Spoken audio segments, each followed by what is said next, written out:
So I just got back home after watching Detective Pikachu, and wow, it's been a long time since I went to a movie theater. If you've been following me on Twitter today, then most likely you know how long it's been, but since I know not everybody follows me on Twitter, then I want to let you know. So, it's been since, like, 2011 since I actually went into a movie theater and watched something. The last thing I watched was Harry Potter and the Deathly Hallows Part 2. Yeah, that's a long time ago. That's like a really long time ago. So, thinking about the time of how long it's been and finally sitting down and watching a movie, it's pretty astonishing, really. It is. Oh yeah, and another thing, when I went to the movie theater, they actually gave out limited edition Detective Pikachu Pokemon trading cards. It's been a long time since I opened up one of these, and I decided not to open it up when I was there, and I decided to wait until I could record my first impressions because it's something special. I don't know what I'm going to get. All I do know is apparently you only get 2 cards in them, so we'll see what I get. Hopefully it's something good. Wish me the best of luck when I open this up. I hope I get Mewtwo or a Psyduck or something. I really hope so. Oh yeah, so okay, so what do we have here? We have some form of wrap here. Okay, so we have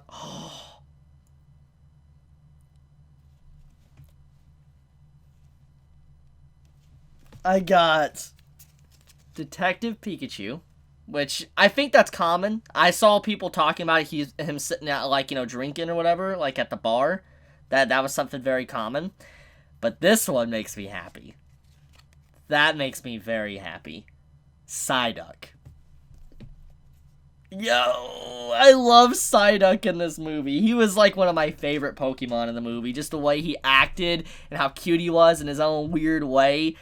I loved Psyduck. So, getting this right here, that makes me happy. So, yeah, wait, we have Coffee Break. So, Detective Pikachu, Coffee Break, deal 30 damage from this Pokemon, and Corkscrew Punch. And then you have Panic. This Pokemon is now confused for Psyduck. So, yeah, that is that. So, what else do we have in here? We have official Pokemon merchandise, basically selling merch for Pokemon. Okay. And what is this? Oh, this tells you what you can get. That's a different Psyduck. So this basically shows you what type of cards you can get in this pack that I got from the movie theater. As you can see, hopefully you can see that properly. But it shows a different version of Psyduck. And this one right here, it shows like Psyduck like happy, but my Psyduck is like holding his head. So I don't know which is rarer or not, but you have Detective Pikachu sitting at the bar, obviously right there. And then you have Detective Pikachu thinking. And then you have Charizard and Mewtwo. So I was hoping I would get a Mewtwo, but I didn't. But you know what? I'm happy with Psyduck. I'm completely fine. They have Snubbull here, Bulbasaur. Oh, Bulbasaur's so cute. He's a cutie. But, yeah. So, there you go. A little unwrapping from me. A very peculiar video, I guess, start for you guys. So, anyways, Detective Pikachu. Obviously, I just watched it, and I want to be completely straight up with all of you. I will be having spoilers in this video for my first impressions. However, before I get into that, I do want to briefly say for those that are kind of interested in the movie and don't know if they actually want to watch it or not, let me just be completely, like, straight up with you. If you're a Pokemon fan, like, even if you're not up to date, like, with the current content of Pokemon, but you like Pokemon or you grew up with it, then this is definitely a movie that you will fall in love with. It's definitely something that you will enjoy. If you're a Pokemon fan, and even if you don't know everything about Pokemon, you're not completely up to date with the anime, the games, etc., you will still be fine watching this. You can still be fine and enjoy the content that is within this movie. So, there you go. With that out of the way, I am going to be getting into some spoilers. So, if you do not want to be spoiled, then I recommend stopping this video now, because I want to talk about my first impressions of the movie. So, first impressions.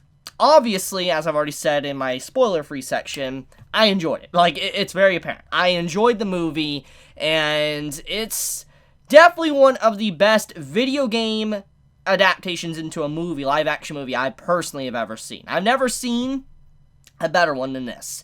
Now, I'm not saying that this is the best, because there might be others out there that are better than it, but at least from the stuff I have watched, from, like, games being turned into a live-action, this is probably the best I've seen.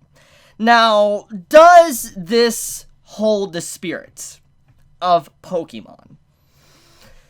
Yes, I do believe, in essence, that this movie, Detective Pikachu, was able to capture the essence of what I enjoyed from Pokemon when I was a child. This is definitely something for those fans that grew up with Pokemon. If you're someone that played Red, Blue, Silver, Gold, Crystal, Ruby, Sapphire, Emerald, etc., etc., this is your movie. Like, this is definitely your movie for any Pokemon fan. Now, overall, though, I have to say, in terms of how the movie was adapted, or like how it was, I'm not really disappointed with it. It was not really that bad of a movie. It was actually really freaking good. There's always certain little elements of the movie that I'm not the biggest fan of, but it's nothing that destroys the movie, and it's nothing that I think will ruin the overall impression of what they were trying to do. Like, ruin the memory of what Detective Pikachu is about. So, I want to get into the bad. And there's not really much bad, honestly. It's really quick. I can probably get through it in about 30 seconds, maybe a minute at max. So the only thing I really have a complaint with when it comes to the movie is there is some sections of the movie to where the acting is a little bit cringy, like, especially when it comes to, like, not the main character, but there's just, like, certain support side characters, or, like a villain, the way they act in certain scenes, it's relatively cringy, because, like, the way they act, it just feels so unrealistic. And I know this is technically turning Pokemon into live action, and so I shouldn't look for realism, but in terms of just the human actors and all that, they, in some sections of the movie, just felt very cringy. I don't know, it's just my personal take on there. Many might not see the same thing I saw, but that was my honest opinion on that. For now, though, the only bad thing I have is some of the acting. Some of the acting, not the main character, but other little support characters here and there, is meh. But besides that, it's good. Now, getting into the good, CGI. Impressive. I gotta say, seeing realistic Pokemon is definitely mind-blowing. It's definitely a nice contrast to that Sonic trailer that came out very recently and really stirred the pot for the entire movie community. It's it's definitely a lot better. Like, the CGI to just the quality of the Pokemon, it's amazing. Like, one of my favorite sections of the movie in terms of just Pokemon had to be the beginning sequence when we go into Rhyme City and you see all these different Pokemon coexisting with humanity. And it's just such a beautiful shot. I wish I could show screenshots, because I can't, because obviously I'm not going to be taking pictures in the middle of a movie theater. That's very rude and not something you should do in the first place. But if I could, I would put the picture up for you. But there is a scene to where, like, you see these Pokemon just, being showcased throughout the entirety of the city. You get to get this feeling of this is a lively city where humans and Pokemon coexist. It's such a great opening sequence to really introduce this world of Pokemon. And for anyone that's a fan, you get to notice these really underrated Pokemon throughout the entirety of this movie. There's so many Pokemon that are kind of necessarily underrated, not used a lot, that are showcased a lot. Now, one thing I will say, though, is one of the cutest scenes has to be the Bulbasaur scene. I really think the Bulbasaur scene is just outright adorable. Like, the way they just look at our MC and then look at Pikachu, and you just see how they look at him, and then the way they're animated and they make these, like, certain noises, it's super cute. Like, I was just like, that is so cute. Like, honestly, I could see this series selling so much merchandise just because of how adorable they made some of these Pokemon throughout this movie. Now, in terms of one of the highlights, I have to say, I really like the Mr. Mime scene. Now, getting into the Mr. Mime scene, Mr. Mime, It's so good because this man, he's just like doing this, like he's on a vehicle, he's like vroom, and all that, and like you just see sound effects added in on it, and you know, he just like looks like he gets into a car crash, and then Pikachu, Ryan Reynolds, he's just commentating on it, he's like, oh man, that looks bad, like he should have wore a helmet, and I just like, oh my god, like it's so good. Or the scene where he's like good cop, bad cop, and they walk in, and you see Mr. Mime, he puts up a wall, you know how they have like a mirror wall and all that, like the invisible wall that Mr. Mime can do, or certain Pokemon can do. Well, basically, he puts up the invisible wall, Pikachu slams right into it, and Mr. Mime's like, haha, laughing at him, and then you have the MC Tim, he just, like, makes a door handle and just like walks in, like he goes along with Mr. Mime and is able to walk in to that area. It's so great. I just love the scene, especially when he does like a fake fire, like he's like lighting a match, and when you see Mr. Mime's like he does the invisible putting out the fire and all that. It's great. It honestly gave me a good chuckle. Even the theater was laughing when that scene happened. But okay, so besides Mr. Mime, other little highlights in terms of comedy-wise, Pikachu. Oh my god, Ryan Reynolds did a fantastic job with his role in this movie and playing the part as Pikachu.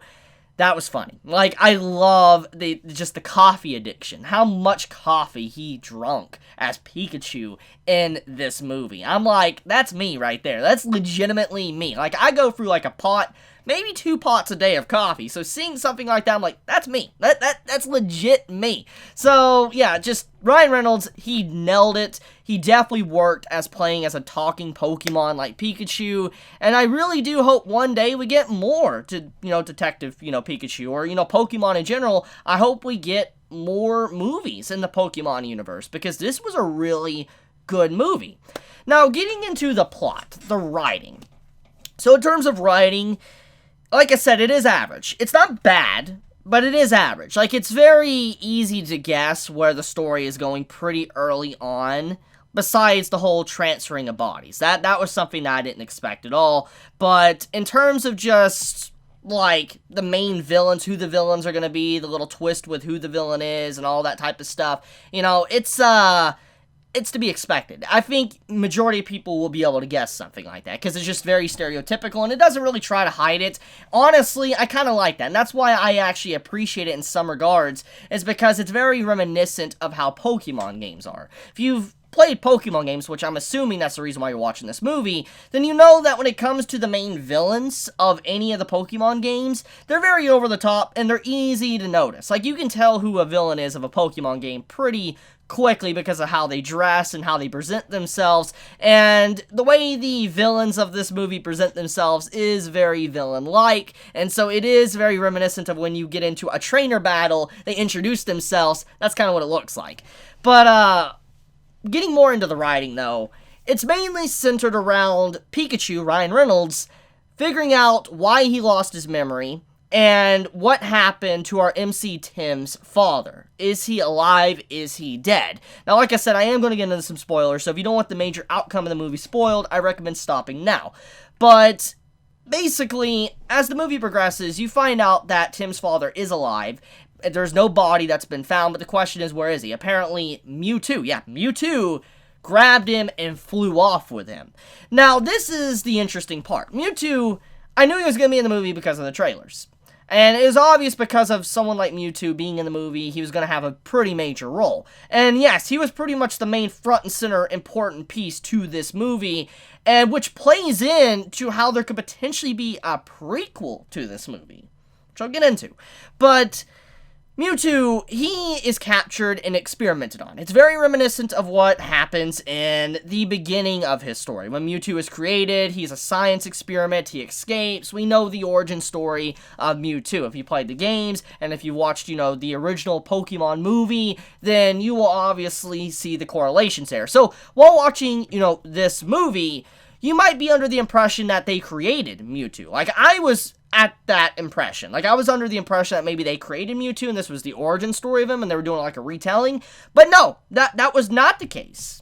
Mewtwo was already created like 20 years prior and came from Kanto.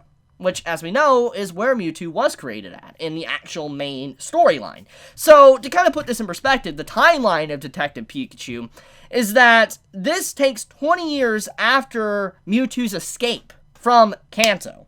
So, there is a lot of possibilities here now that there could be a Red movie, like focusing on Trainer Red, or, you know, just the overall Pokemon story in general, starting and seeing how Mewtwo escapes. Team Rocket as well. I was very surprised that Team Rocket actually wasn't even in this movie, or at least some mentioning of it, when the whole Serum R thing came out, which was like this drug that can make Pokemon go very aggressive. I assumed that was maybe a logo for Team Rocket, but it didn't turn out like that. But yeah, I'm just, in terms of, like, little twists here and there, I like it.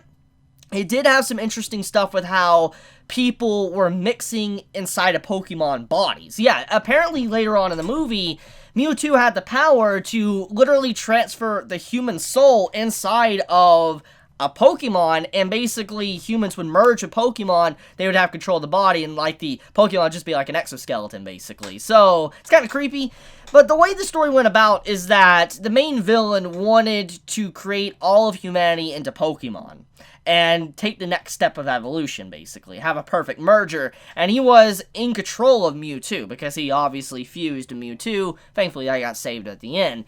But, overall, I have to say, it does kind of hint at, like, some elements of Pokemon that's been going on for a while now. Like, if you've ever played the game Mysterious Dungeon, a Pokemon, Mystery Dungeon or whatever, you know for a fact that there is a twist with how a human is reincarnated. And when you think about the latest events of Sun and Moon, the Pokemon game Sun and Moon, you know that at the end there's this little scene where you see like the main villain start to mix with a Pokemon, and you're like, what the hell's going on here? So, I feel like, in this sense, the way this movie is written, there's more hints going along with that. Maybe Nintendo, the Pokemon Company, all of them are trying to hint at something, that maybe there will be a game that starts to mix humans and Pokemon together. I don't know, but it's just been a theme that's been going on quite a bit in recent years, especially in the game series of Pokemon for a while now, and that's just the impression I got. But okay, another little twist, the final little reveal, was that Pikachu was in fact Tim's father. Yeah, it kind of plays in with the whole theme of Pokemon's merging bodies. So basically, to save Tim's father, Mewtwo fused Tim's father with Pikachu, and so the entire time, Ryan Reynolds voice acting Pikachu is actually the main character's father. So yeah, it's, like I said, it's predictable in some cases, but it may be average writing, but it is very enjoyable. For a movie, it's very enjoyable for what it is, and I was pretty satisfied for what I got.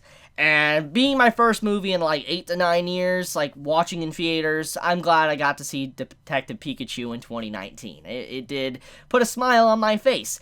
So I think that's about it. It's a good movie. I am looking forward to maybe a potential sequel, or if there ever is more entries into the Pokemon universe live action, because if they can nail something like this, I look forward to it. I do hope, cross fingers, for a potential Mystery Dungeon, like, live action. I really would love to have a live action, you know, movie of Mystery Dungeon. That is such a good game. I hope maybe one day we might get it. So with that, I love you guys. You have a wonderful day or night wherever you live. If you enjoy my content, you know, please subscribe. If you like this video, please leave a like. And if you want to get notified for whenever I upload a video, please click the bell icon down below. And with that, Chibi out.